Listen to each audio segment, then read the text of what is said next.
Thanks, Chris. I'm live here at Winn-Dixie on Highway 19. And Cody is with me. He is the butcher here at Winn-Dixie. And he knows a thing or two when it comes to being a butcher. Taught me how to carve a turkey back on Thanksgiving. But now we're talking about a little different animal. Got a lot of different cuts of meat. And what's the difference when it comes to cuts of meats? And what should you be using each one for?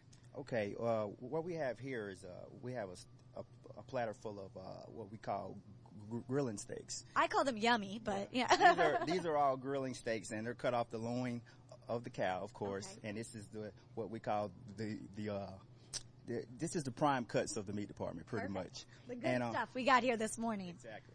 Okay, we have like 6 different steaks here, and I want to tell you mostly what to look for when you're looking for a good prime cut of beef.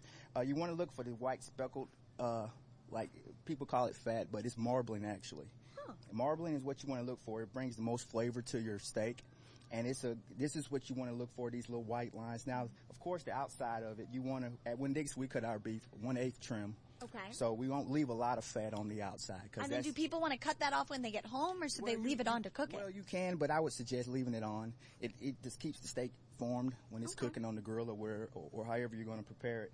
And, but you definitely want to look for the white speckles in the meat, because that's the marbling, and it's going to enhance the flavor of the meat. Cool. Now, what are these different cuts of meat? Because they just look like meat to me. So, all right, we're going to start with this one. Is a T-bone. It's also we also have porterhouses. The only difference between a porterhouse and the T-bone is the size of the fillet. Fillet is the beef tenderloin. Okay. And the fillet is usually a 2-inch wide on the porterhouse. Okay. That's the only difference. And actually, the cool thing about the T-bone is it's actually 2 steaks in one. Wow. You have the beef tenderloin, which is this one that I have here. Okay, so you cut that one off of it? Yeah, you cut this off of here, and then you have the New York strip, which is the top of the steak. There you go. I've always wondered about that New York strip and where that came from. Cool. And New York strip is the top part of the T-bone. Okay, here I have a bone-in New York strip. That's when we leave the bone in. Okay. And this is a boneless New York strip here. Wow. And you see the marbling, all the marbling in. So this is going to be real good steaks when they're cooked. Tell you, I'm getting hungry here this morning, guys. Okay, then we have the ribeye steak, which is pretty much the favorite of most people down south. We like ribeye steaks.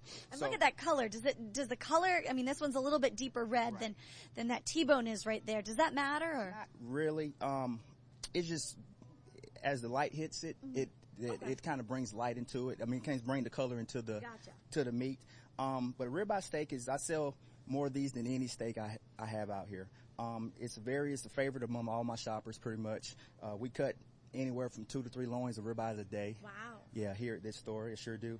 And but we also sell this in a bone-in ribeye also. Okay. And the bone-in, it's just like the bone-in strip. It has the bone at the bottom. Now, what would be the advantage to buying a steak bone-in compared to boneless?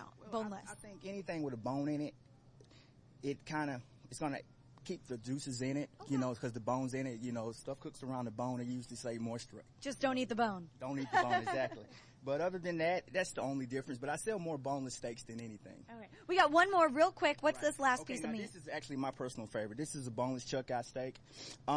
It's very similar to a ribeye to me. Okay. And as you can see, it has a lot more marbling, and that fat, marbling that's running through it right there, it's actually good because it keeps it from drying out, and it's a real good steak. I've been buying this steak for 3 years. I haven't ate a ribeye in almost 3 years. Wow, look at that. Get on down here. They've got this cool little doorbell back here that you can just go on, talk to Cody.